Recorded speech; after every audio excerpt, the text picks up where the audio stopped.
నేను ఈ వీడియోలో మీకు టిప్స్ చెప్పే ముందు నేను ఒక ఫుల్ డే ప్రోటీన్ కోసము వెయిట్ లాస్ డైట్లో ఏమేమి తిన్నానో మీకైతే చూపిస్తాను. నేను మార్నింగ్ అయితే మూంగ్ దాల్ దోశ తీసుకున్నాను. అలానే మూంగ్ దాల్ దోశలో అల్లము పచ్చిమిర్చి వేసుకొని దోశ వేశాను. చాలా టేస్టీగా ఉంటుందండి. ఇది ఒక డైట్ రెసిపీలానే అనిపించదు. నేను స్పెషల్గా మూంగ్ దాల్ దోశను ఎందుకు తీసుకున్నానంటే ఈ మూంగ్ దాల్లో ప్రోటీన్ అయితే ఎక్కువగా ఉంటుంది. మనం తీసుకునే వెజ్ డైట్లో మూంగ్ దాల్ రెసిపీస్ అయితే మనం యాడ్ చేసుకుంటే ఒక మంచి ప్రోటీన్ కూడా యాడ్ అవుతుంది.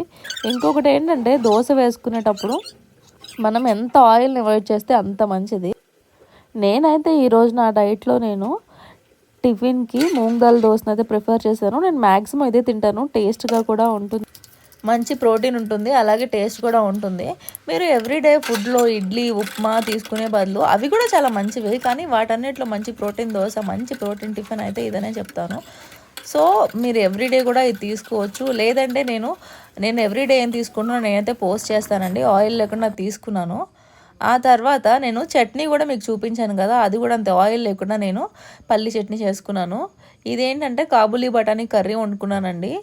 నాన్ వెజ్ తినే వాళ్ళు చికెన్ ఎక్కువ ప్రిఫర్ చేస్తారు ప్రోటీన్ కోసం, ఎందుకంటే తక్కువ క్వాంటిటీలో ఎక్కువ ప్రోటీన్ అయితే ఉంటుంది.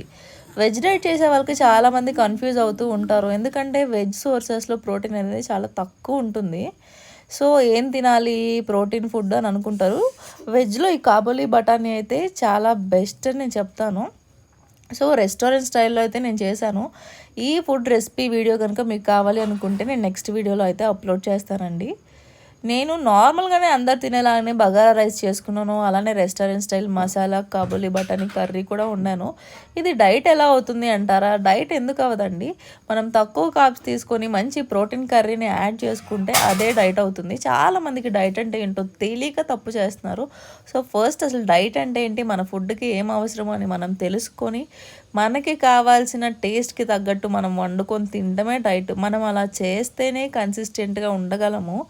మన టేస్ట్లకి కానీ మనం తినే ఫుడ్కి కానీ కంప్లీట్గా ఆపోజిట్గా మనము హ్యాబిటైజ్ చేసుకుందామన్నా కూడా అది అవ్వదు.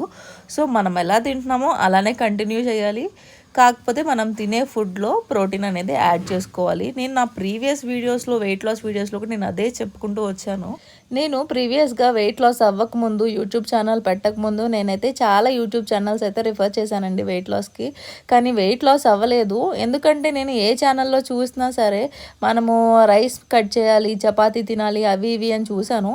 నేను ట్రై చేశాను కూడా. కానీ మనం కనుక మన హ్యాబిట్ కాకుండా వేరేది హ్యాబిటైజ్ చేసుకుందాం అనుకుంటే దాన్ని కన్సిస్టెన్స్గా చేయలేము. సో నేను చెప్పే టిప్స్ అండ్ ట్రిక్స్ కనుక మీరు యూజ్ చేస్తే ఖచ్చితంగా చెప్తున్నాను మీరైతే వెయిట్ లాస్ అవ్వచ్చు. నా ఛానల్ని మీలో ఎవరైనా వెయిట్ లాస్ అవ్వడానికి కనుక వాచ్ చేస్తే ఖచ్చితంగా అవుతారు. సో జెన్యూన్ టిప్స్ అయితే నేను ఇస్తాను. ఎందుకంటే నేను ఏ వేలో వెయిట్ లాస్ అనేది అయ్యాను, నేను ఎలాంటి వేస్ యూజ్ చేసేది అనేది నెక్స్ట్ వీడియోలో అయితే పోస్ట్ చేస్తాను. నెక్స్ట్ వీడియో అని కాదు, మీకు ఎలాంటి ప్రాబ్లం ఉందో మీరైతే కమెంట్ చేస్తే నేనైతే ఖచ్చితంగా నేను ఎలాంటి టిప్స్ వాడానో నేనైతే షేర్ చేస్తాను. ఇంకొకటి, నా ఛానల్లో నేను every week latest crime stories అయితే అప్లోడ్ చేస్తున్నానండి. మీలో ఎవరికైనా క్రైమ్ స్టోరీస్ అంటే ఇంట్రెస్ట్ ఉంటే ఖచ్చితంగా నా ప్రీవియస్ వీడియోస్ వాచ్ చేయండి, లైక్ చేయండి. అలానే నేను నెక్స్ట్ నుంచి పంచతంత్ర సిరీస్ కూడా స్టార్ట్ చేస్తున్నాను. మీరు కనుక సబ్స్క్రైబ్ చేసి మోటివేట్ చేస్తే ఖచ్చితంగా నా ఛానల్ నుంచి మంచి వీడియోస్ అయితే అందిస్తాను.